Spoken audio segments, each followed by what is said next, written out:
Unless you're roommates with Patrick Starr, you've probably heard that the UFC is coming to Paramount in January. And with that, guys, I really feel like they're going to be stacking up some amazing cards, really delivering with UFC 324, 25, and 26 to really get people to switch over to Paramount. Like they did it with ESPN, but ESPN wasn't giving them no $8 billion.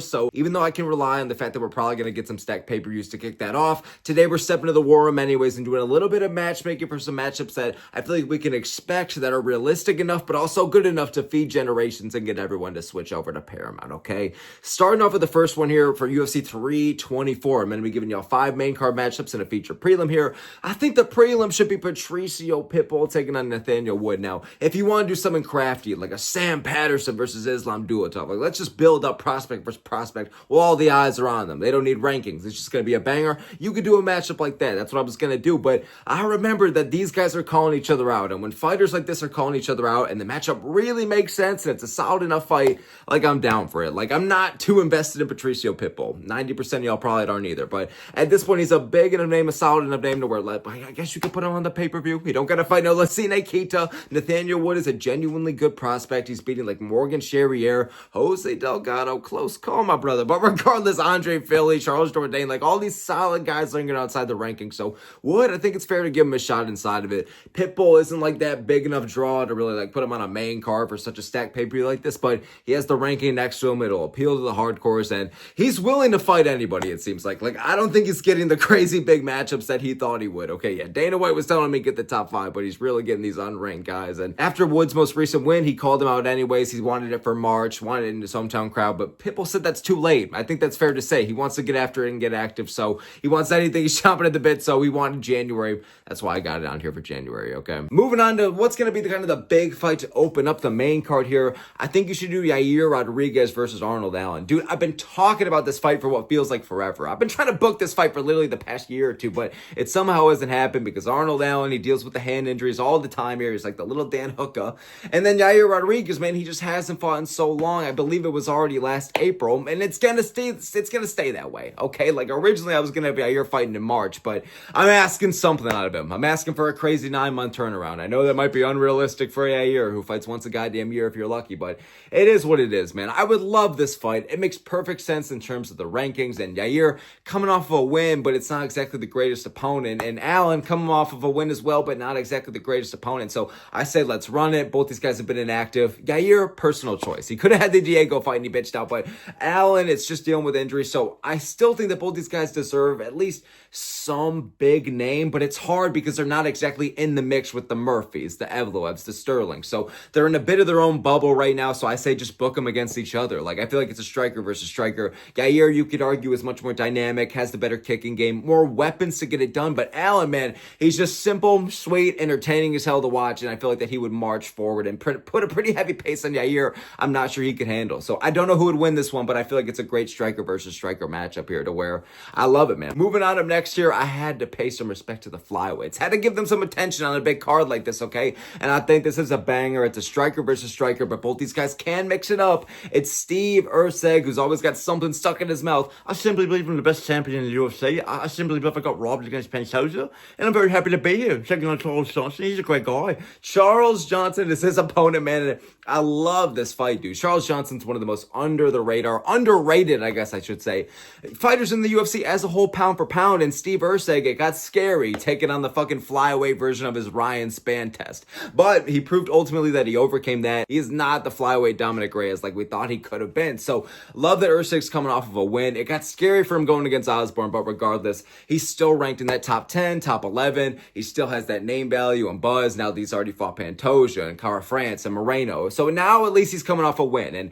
yes, you could totally put him in the February pay-per-view. I get it that, Australia, New Zealand, you want to put them on that card, but it's like you don't need to attach it like how WW fucking E attaches like certain matches to pay-per-views. Like, oh, you want an elimination chamber? You got to wait till February to get the elimination chamber. Oh, you want to see an Australian fight? They only fight in Australia. Like, these guys are capable of fighting in other locations, okay? Both these guys fought in August. They're both coming off of wins. And for Johnson, man, he has the power to really shake this up and catch the chin of Usyk. Where Usyk, though, he's very good defensively. He's very fast in his own right. It's hard to catch him. It's hard to crack him. And it takes a certain level of skill and power. And you could argue which one of these guys is more well-rounded, who's going to mix it up. I love this fight, man. I feel like purely, though, it's going to be a bit of standing and banging, high pace. These guys are both so fast, precise. They're snipers. But they also got good pop behind their shots for flyweight standards. And again, like, they're going to be going life and death like Goku and Frieza for the top 10, top 11 spot. But the competition at flyweight is just that good, and I feel like this fight will embody how deep the competition level is, okay? So I love this fight, man. Moving on to the feature fight here,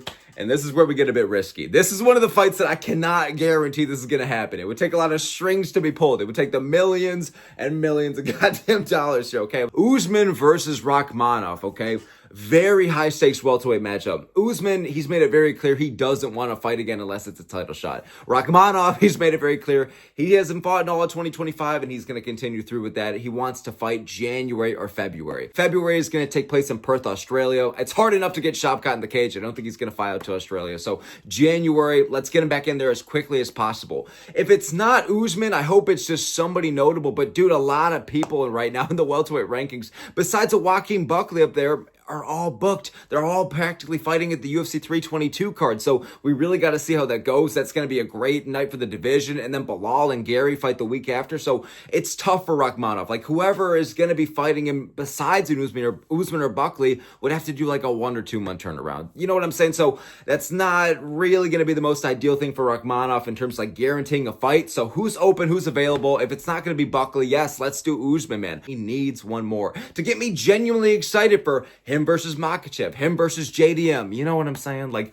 it was a great win over Buckley, but Usman was supposed to be Buckley's test if he can hang with that top 5. So really, I think Buckley's great, but Usman versus Rakhmonov is something where if Usman beats back-to-back guys, young, hungry, well-rounded, like a Rakhmonov and a Buckley, then I can really see him versus JDM or Makhachev, okay? Usman has done so much for the sport. I mean, well, realistically, the sport has done so much for him, but Usman's a great fighter. He's a top 15, top 10 of all time, okay?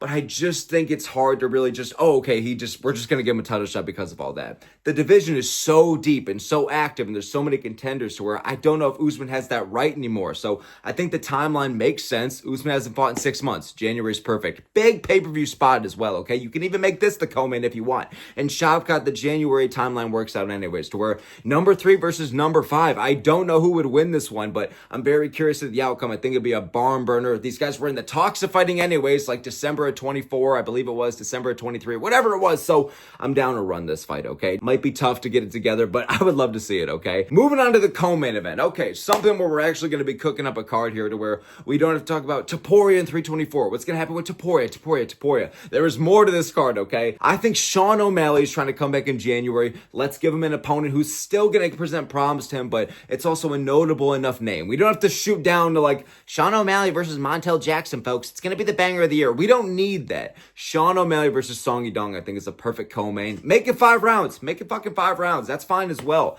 I think that O'Malley is the necessary name, value, and buzz, and just he's aiming to come back in January anyways to where he's perfect for that Paramount kind of vibe, okay? Striker versus striker matchup we got here, but Song Yadong, I mean, people forget, man, truly, this guy is good as fucking. The fact that he's only 27, 28, 29 years old, like a prime Peter Parker, it's crazy to say, man. Song Yadong is going to be in the top 15, top 10, till he's genuinely like Stipe Miocic age, till he's 40 years old. So Song, despite him being so young, is still a good striker. He's still aggressive, fast, puts a good pace on guys. And I feel like that he's becoming more well-rounded by the day to where he can beat Sean O'Malley and present problems to Sean O'Malley to where if Sean wins or loses, it's not that bad of a look. If he wins, okay, then we're one away from maybe hyping up a fight against Umar. But my point is, it's a good one for Sean. And even if Sean O'Malley loses, okay, I feel like he's going to be a big favorite. But if he does lose, man, Song Yadong is a genuine fresh matchup for Marab. And if you're beating Cejudo and O'Malley back-to-back, back. Like, those are fantastic wins. Those are great wins, Daniel. So I feel like at that point, you're setting up a genuine contender for Merab. So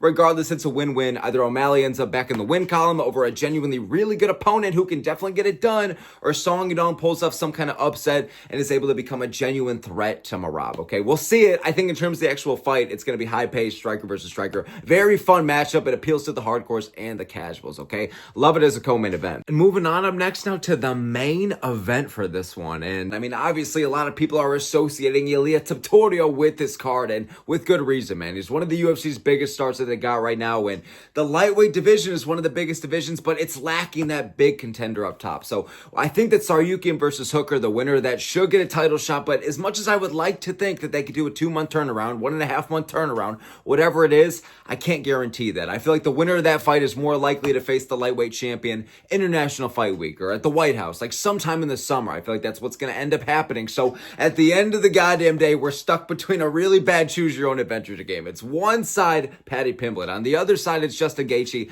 To be honest, there's pros and cons to both. Like, Justin Gaethje on paper, I don't think it's going to be more competitive than a Pimblett. I feel like they're probably, if Pimblett and Gaethje were actually going to fight just those two, I feel like it'd be a really close decision no matter who won. I don't even know who would win that fight, but my point is Topuria seems like he's in a league of his own. So I don't even care at this point who they give him, but if you're going to go with Gaethje, he is the better name in terms of someone to add to your resume. I feel like in terms of selling a pay-per-view and just getting people excited, I don't think is that guy right now. Like, a lot of people are complaining, yes, if Paddy gets the shot, but they're also complaining about Gaethje as well. Hence why I think it's a lose-lose for Topuria in terms of really just making every single fan happy with the opponent. So Gaethje, I feel like it'd be a pure striker versus striker here. Topuria versus Gaethje. I feel like it ended some kind of crazy knockout regardless of who wins. I feel like a lot of casuals would appeal to Gaethje. And yes, Topuria already has right now the greatest back-to-back wins in UFC history. But if he adds Gaethje to that, he will have the greatest, pardon this, the back-to-back greatest wins in UFC history, okay? So there is that, but in terms of Paddy Pimblett, yes, he presents a bit more grappling into the equation, but I think in terms of an opponent, he just hasn't proven as much as Gaethje. Like, I understand that Gaethje's 4-1 in his last 5, but people talk about it like he's on an 8-fight losing streak. At least he has notable wins. At least he's proven he's top 5 worthy. Paddy, we just don't know. We're relying on the fact that he's going to give genuine hate, animosity, and trash talk, and that real big fight buildup to him versus Topuria. Now, I feel like that Paddy deserves, or I'm sorry, he doesn't deserve this shot. Realistically, this is a D-tier opponent for Topuria. I feel like Paddy is worthy of being ranked. He could give problems to Holloway, Gaethje, Oliveira. I might even pick Paddy to beat some of those guys, but it's unfortunate that Paddy's streak really has only been old man Chandler, God damn it, Bobby, and then it's like old man Ferguson. So Paddy does need one more. So it would be bad shit crazy, yes, to give him the shot, but Gaethje in his own right doesn't just deserve it. If you want genuine trash talk, something that the UFC has really been lacking lately, genuine animosity,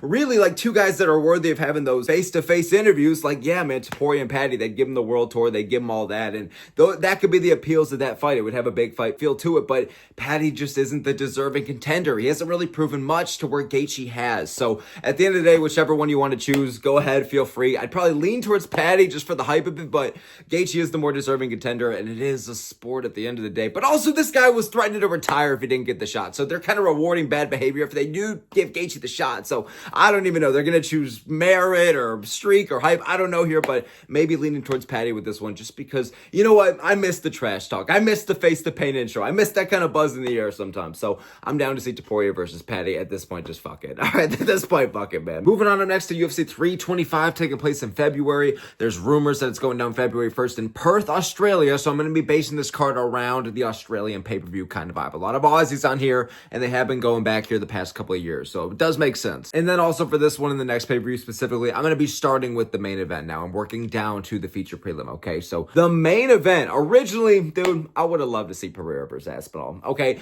I'm not crazy about Pereira versus Jones, and I want to see him fight sooner than the White House. So Pereira's got to come back in the meantime. I think him versus Oberg is the next possible option. It doesn't get me as excited as that Pereira moved to heavyweight, but it's still a good fight. I can still get hyped for this one, and I genuinely don't know which version of Pereira is going to show up. Like, are we going to see because he doesn't have that crazy animosity and hate and just kind of just wanting to get revenge like he did against Oh my God, I forgot his name. Ankalaev. That was a genuine stare out. Yeah, I already forgot this motherfucker's name. I forgot he was the champ, but Big Ank, man, like, he just brought something out of Pereira that he just could not stand, and I don't know if Olberg's gonna have that same kind of vibe, but Olberg, he is on a good streak. He has racked up like 3 or 4 ranked opponents, and for light heavyweight standards alone, that's good enough. I mean, Jesus, that's good enough for the lighter weight classes, and light heavyweight is kind of struggling with genuinely building up exciting contenders, and Olberg, he doesn't have that buzz and hype like a Prohajka or like a Khalil or someone like that. And he's not the guy that gets a lot of the fans talking, but getting these wins over Reyes and Blachowicz and Alonzo goddamn Menafield and all this, like,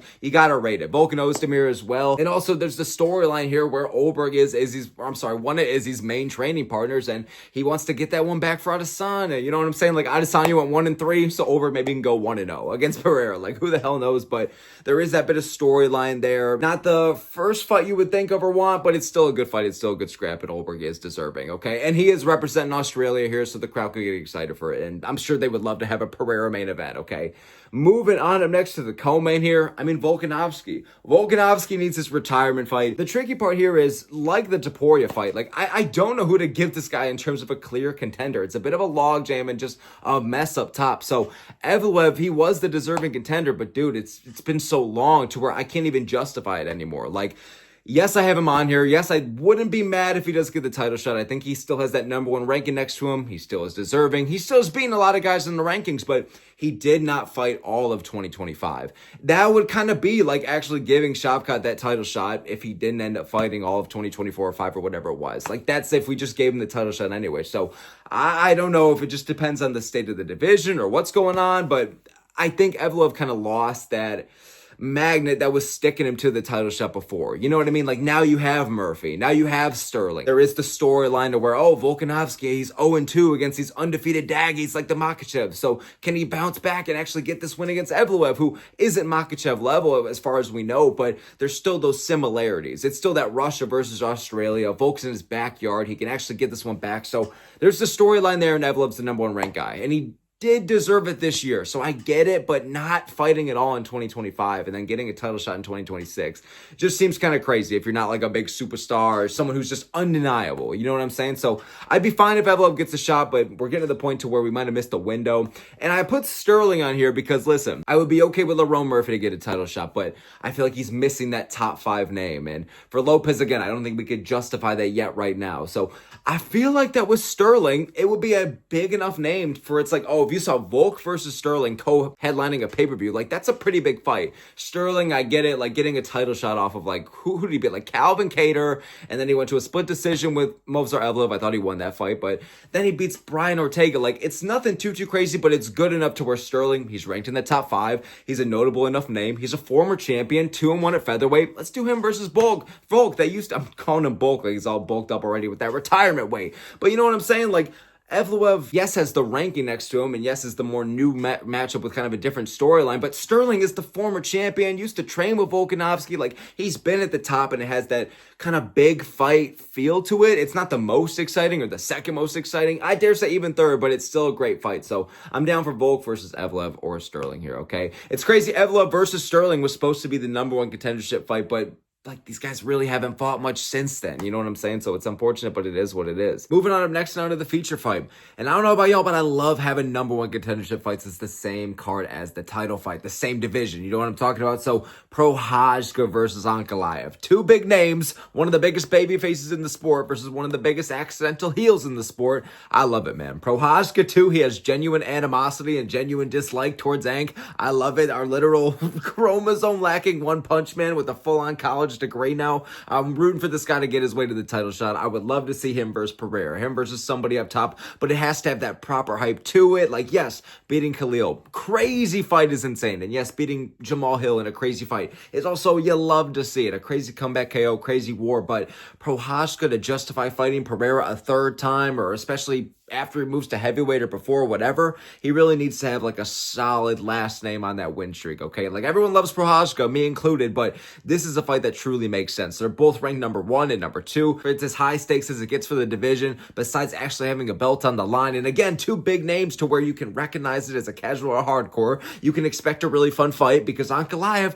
puts on stinkers half the time, but Prochazka brings the fun and excitement out of every opponent he's ever fought in the UFC, and I think he'll continue that trend with Ankalaev. I don't think this will be a stinker. I don't even think even if Ankalaev wins, loses, whatever, okay? I think it's going to be an amazing barn burner. Again, very high stakes for the division, and it works really well because it's on that same card as Pereira versus Solberg. And final note here, I mean, the fact that last Australia's pay-per-view, I believe the feature fight was Taliesin Teixeira versus Justin Tafa. I'm not doing that to y'all. I cannot do that to y'all. You guys had to literally watch that. Some of us had to pay for that, but at the end of the day, the feature fight for this card, I believe, should be Prochazka versus Ankalaev. A bit of a step up compared to the big old Tafa brothers fighting, but you know what I'm saying. So, moving on up next now to Adesanya. I think he's actually going to be competing once again on a Perth pay-per-view. He did it 305. I think he'll do it again. Fool me once that he was on a fight night, but not fool me twice. I think they're going to put him back on pay-per-view because potentially the fact that he's 0-4 in his last 4, possibly about to be 0-5 in his last 5,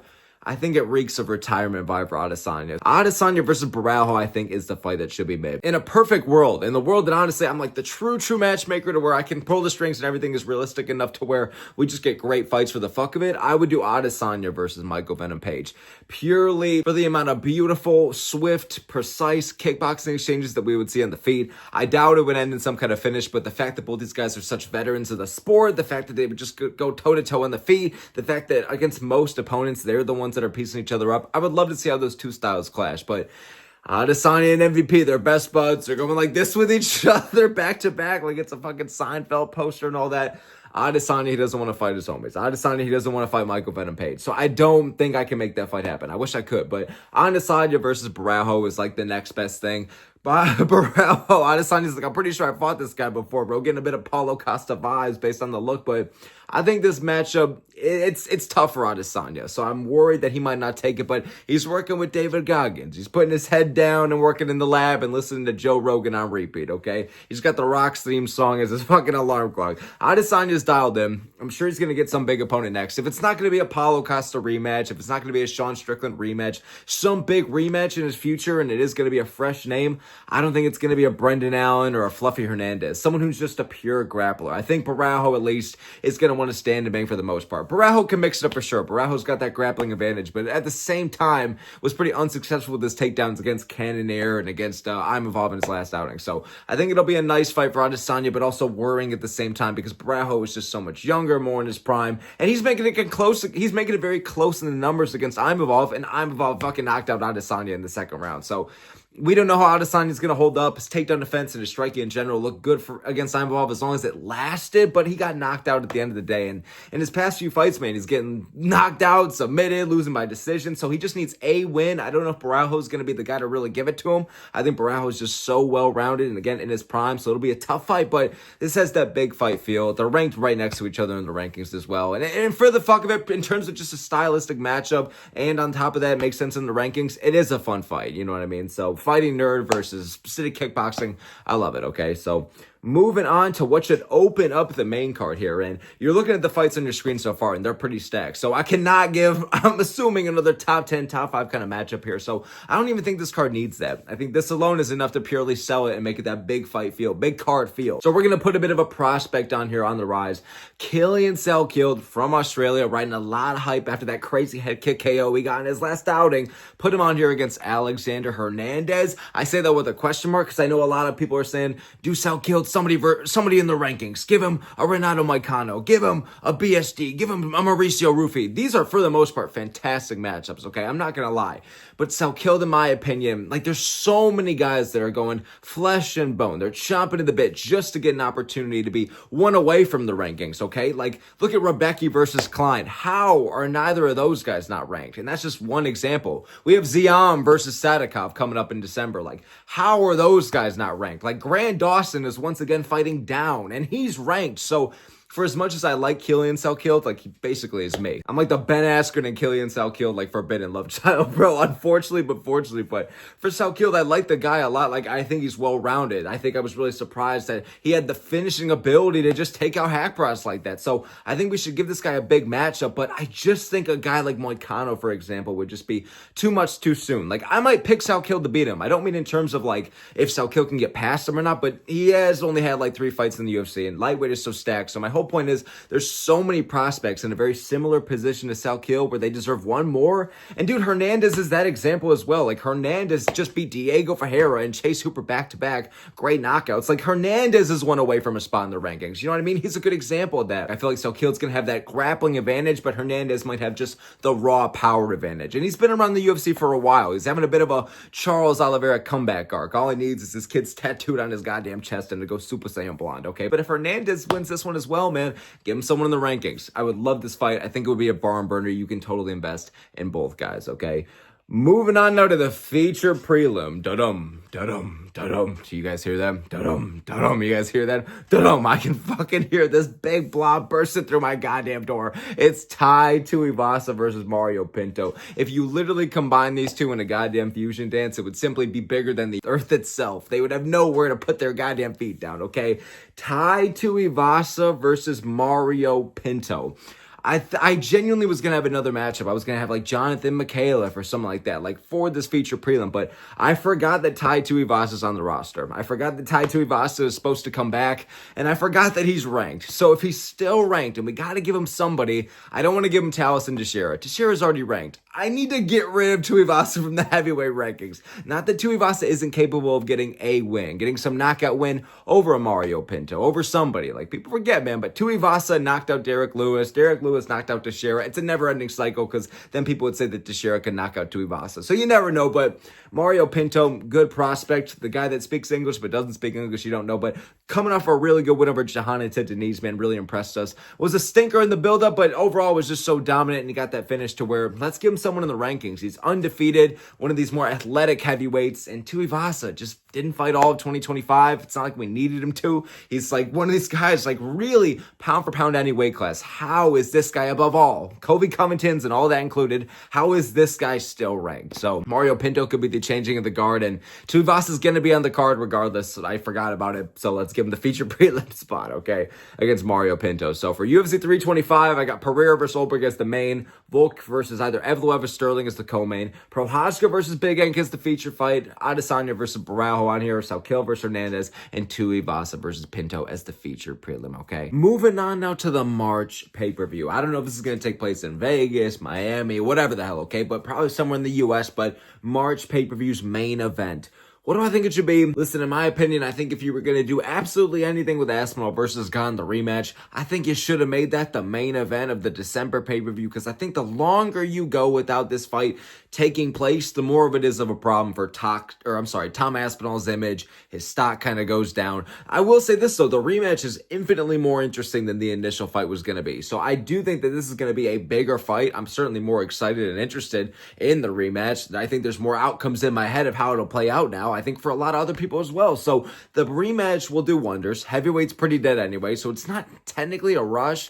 That's why you got Dana at the post-fight presser being like, yeah, it's just a clusterfuck. It's just such a goddamn inconvenience for me. So you could tell with him, it's like, okay, there were these plans, like, because they don't really like to do the 3 title headliners for pay-per-views anymore. I don't think that's why they're going to do Aspinall versus Gane as December main event.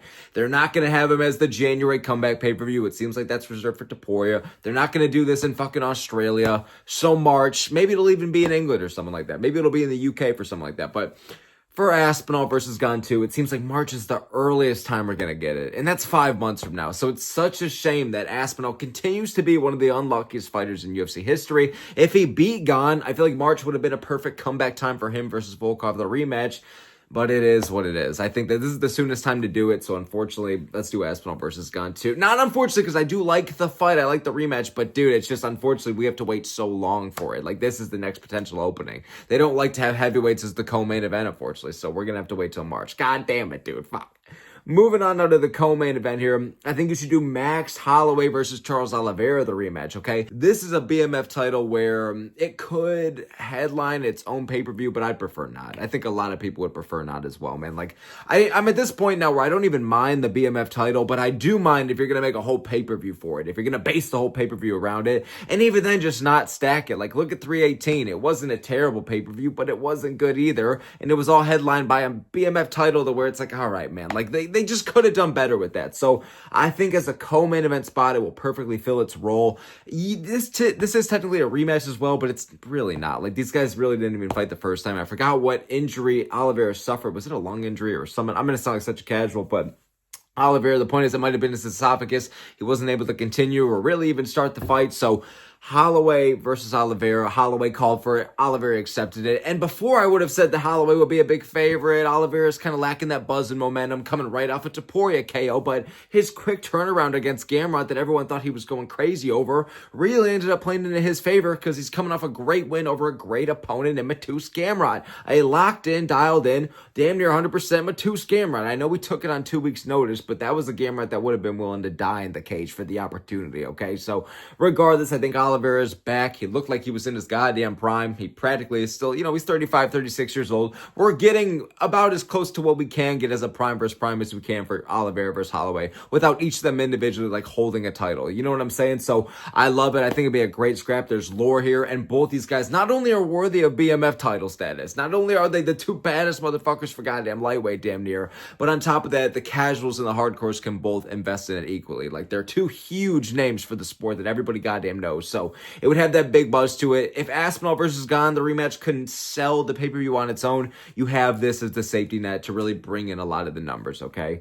Moving on now to what do I think should be the featured fight for this pay-per-view. Dricus du Plessis, man. I forgot he's got to come back somehow, but he's got to come back. I think March will be a good timeline for him to really go back to the lab, take 6 months off, brother, really work on how to counteract Daggy wrestling, and then Brendan Allen, I think, should be his opponent. The goddamn, I wouldn't say the opposite of Daggy wrestling, but it's like, I like this fight a lot, though, man. I thought that DDP versus RDR was going to be like the goofy goober fight we all were kind of hoping for, like the Looney Tunes versus Looney Tunes styles colliding, but RDR, he let the plot slip through, man. Like, the script got ripped apart on the day he was going to fight DDP, so unfortunately we're getting Brendan Allen instead.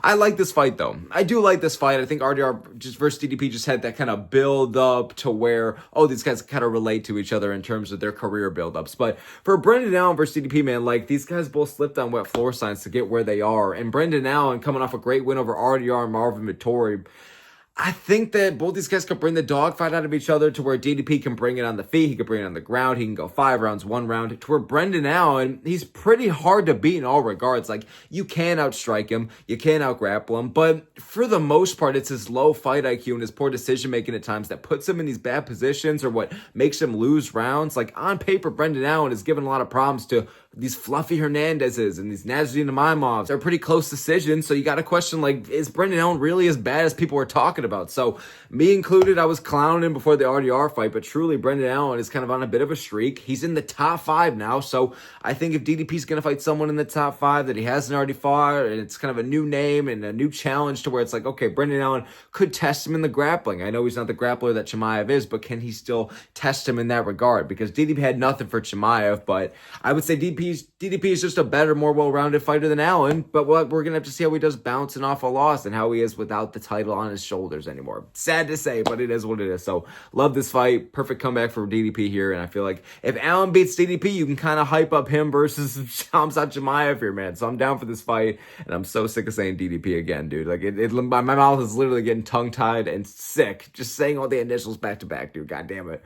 Moving on to next year, moving more middleweights into the equation, I think you should do Sean Strickland versus Fluffy Hernandez. Here's the fucking thing, you guys. I love this fight. I really do. I like that Strickland was calling for it as well, because Strickland, I know that a lot of people were turning away from him once he lost the belt, and I'm not blaming you, but, I mean, Jesus Christ, me included, I certainly fell off the Strickland hype train, but I feel like the Costa decision, and then him being picky, choosy with his matchups. Like, I like that he's calling out a full-fledged grappler, a dangerous matchup for him. Like, Fluffy ain't the striker that Strickland is, but he certainly has the cardio, and he certainly has just the aggressive, marauder, high-pressure grappling that could give even Strickland, with his good takedown defense, some really bad problems here. So I like this fight. They're right next to each other in the rankings, number 3 versus number 4. Strickland, yes, coming off a loss, but like, dude, it's to the champion. I'm sorry, the former champion. Again, brace my heart. DDP here, man. And with Fluffy, you know, if he beat RDR, which it looks like he would have if that same RDR showed up that night, but if he beat RDR, he would have either gotten the title shot next or been one away from it. So Fluffy's in due time for a really big fight. He absolutely killed it this year in 2025. Stayed active, moved up the rankings. I'm pretty sure it was like 14 or 15 when the year started. 13, something like that. I don't know. So Fluffy is killing it right now. I like that both these guys, you got Fluffy representing the USA grappling, and you got Sean Strickland representing the USA boxing. So I'm down for it. It's a very interesting stylistic matchup because I don't think a striker has tested Fluffy like I think Strickland will. Strickland can match him in the cardio department as well, and Strickland's got some really high-level experience. People forget, man, but truly a former champion here, and with a pretty underrated resume. He's been used to shutting down the hype of prospects before, but Fluffy, it's going to be interesting. Can his grappling and just his intense, always moving forward style, even though he might be suffering from a striking disadvantage, can it be enough? So I love this fight. I like that both these guys are kind of calling for it, so I say book it here, man. So moving on up next to what do I think should open up the main card here. We got a lot of big matchups so far on the card, so we got to move down the rankings a little bit, but still give a good matchup. I think we can do the bantamweights here. Davis and Figueiredo coming off a win versus Mario Batista coming off a loss. I feel like Figueiredo didn't do anything too crazy in his last performance to really carry him away in the scorecard, to really get close to a finish or something like that. He's back in the win column, but it was way too close for comfort, and he was in the hometown crowd. But the point is, Figueiredo, damn near 40 years old, he's back in the win column. And Batista was on like a tear right before that, and I feel like lately, even though the Aldo performance has been overshadowing his career, he's been gaining the respect of the fans from the Patchy Mix fight, and even how he looked against Umar. So I don't think Batista is genuinely like the terrorist we thought he was, which is good for us, I guess good for the sport. But regardless, I think the fact that he was on such a long streak, the fact that he did rock Umar, did hurt Umar, did have a couple moments, ultimately got fucked up, but still, I think he's proven that he's a good enough fighter to hang with the top 10, but I think a test against Figueiredo will prove if he really can crack that top 6 level. You know what I mean? Because Batista's good, solid striking, solid pressure fighter, solid wrestling, but we just don't know if he's on the level of these Umars, Figueiredos, and meanwhile, Figueiredo, like, has proven he's championship level. He has proven that he can make it competitive against guys like Jan and all that, but Father Time is catching up to him. He's getting slower. He's getting kind of either finished by guys like Sandhagen or dragged out to close decisions by Montel Jackson. So either way, I feel like this would be a banger. I'm curious if Figueiredo can crack Batista on the feet or vice versa. And I feel like it's kind of a young guard versus old guard kind of matchup here, okay? And I feel like it'd be a good scrap, high-paced. I don't know who'd win it either, all right? So honestly, I'm down to see this one, all right? Moving on up last to what do I think should be the feature prelim for this card. I think we got to have Mauricio Rufy on here, okay? Monkey D. Rufy trying to become the king of the Pirates. I originally had him booked against Ludovic Klein. And then I realized, okay, Klein probably broke his ankle pretty goddamn bad against Matus Rebecki, so he's going to need a few months off. Probably won't be ready for February or March, something like that. So Mauricio Rufy, I think, versus Ignacio Bahamundes would be a banger. I would have liked Bahamundes coming off of a win, but dude, it's like his most recent loss was against Rafael Fiziev. Truly a top 5 level guy, so Bahamundes was on a good streak before that. Such a versatile, dynamic, elite kickboxer, man. Like, the guy is so good on the feet. And you could say the same thing with Mauricio Rufy. So just in terms of the striking exchanges we would get in this fight, man, I love it, dude. I want to see these guys get in the pocket. I want to see all the kicks they throw, all the spinning attacks, everything, yada, yada, that comes with it, because these guys are both entertaining. I realize that they're kind of lingering outside the rankings coming off of losses, so they kind of need a bit more momentum on their side, but that's what this is for. It's a big pay-per-view. It's a big spot. They're two strikers who, obviously, I feel like a lot of the hardcore fans are behind, and it's a big moment for them, okay? It's going to end in some kind of crazy knockout. I feel like it'd be a good pace and pressure from both guys, and I don't know who'd win this one. I lean towards my boy Rufy here via Gold D. Roger, but regardless, I'm curious to see who wins this one. I wish they were coming off of wins, but this is what this matchup is for, you know what I mean?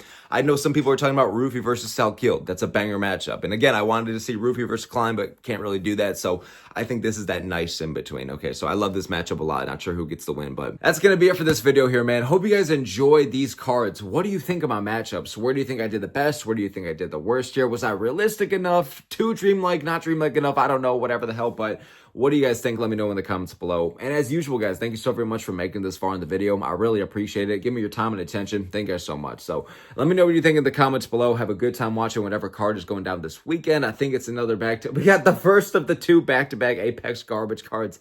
It's unfortunate for our eyeballs. So stick with us here, fellas. Hopefully the Paramount deal kicks off as good as we think it's going to. So let me know your opinions in the comments below. Appreciate y'all a lot. Have a good one, boys.